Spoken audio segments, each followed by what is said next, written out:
la procrastination?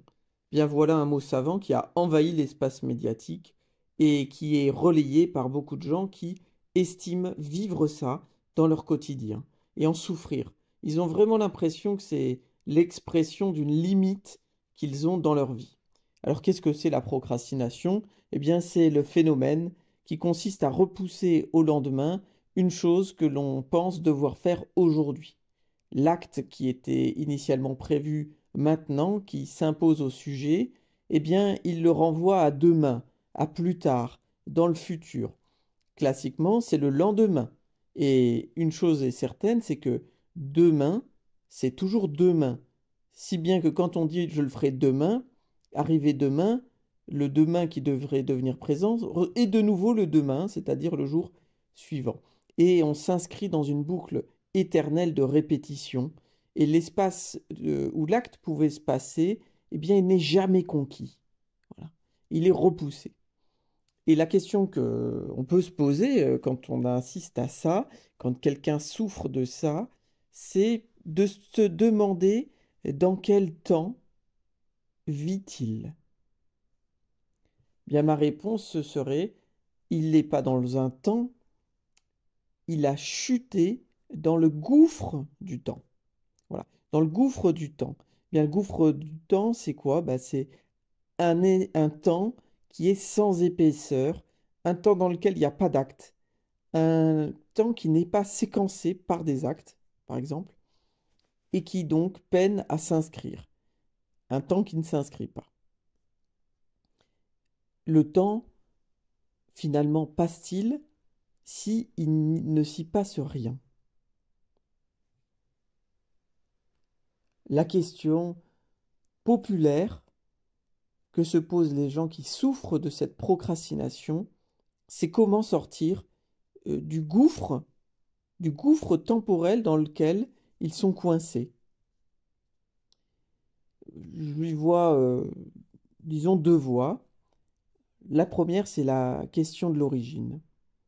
Chacun est travaillé par l'origine, par ce qui le précède, et on pourrait l'interroger sur quelles sont les séquences temporelles sur lesquelles, d'ordinaire, il peut s'appuyer, ou plutôt sur lesquelles il ne s'appuie pas.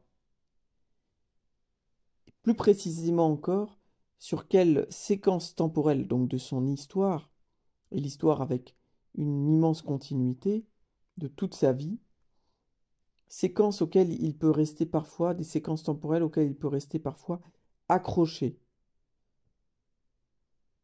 Accroché d'une certaine façon qui fait que cet accrochage le fait tomber dans ce temps indéfini. Lorsqu'on envisage le temps qui passe à l'aune du temps passé, cela permet d'aller inscrire le temps dans lequel on s'est perdu et qu'on n'a pas réussi à perdre. C'est un temps qui continue de nous irriguer, un temps dans lequel on est captif. L'idée de la psychanalyse, c'est d'inscrire ce temps perdu dans une temporalité nouvelle, de l'inscrire dans une existence qui peut se poursuivre. Il importe qu'un moment passé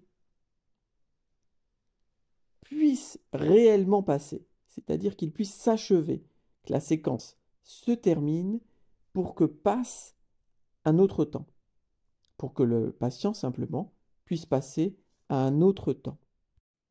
Et c'est là l'autre option, la deuxième voie, qui est celle de la progression temporelle.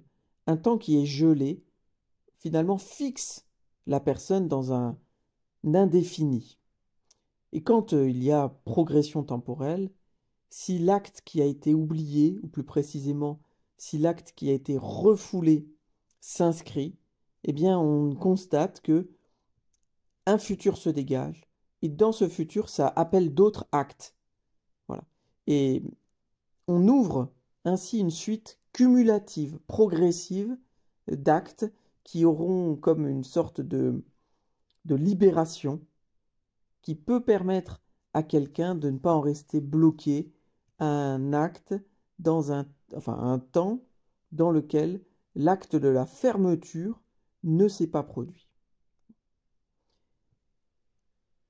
Ainsi, quand on tombe dans le gouffre du temps, et souvent, quand on est tombé là, on a l'impression d'être coincé, parce que sans passage de temps, on a l'impression qu'aucun espace ne va s'ouvrir. Donc on a un espace même qui se réduit, et l'impression d'être dans un microcosme. Déjà que le temps semble figé, eh bien on a l'impression aussi que l'espace lui-même s'est réduit. Donc quand on tombe dans ce gouffre de temps, il est possible, c'est ça le message, de faire passer du temps qu'on n'a pas vécu. Voilà, on peut faire passer un temps qu'on n'a pas vécu afin de donner au temps présent bien simplement une chance d'être vivable.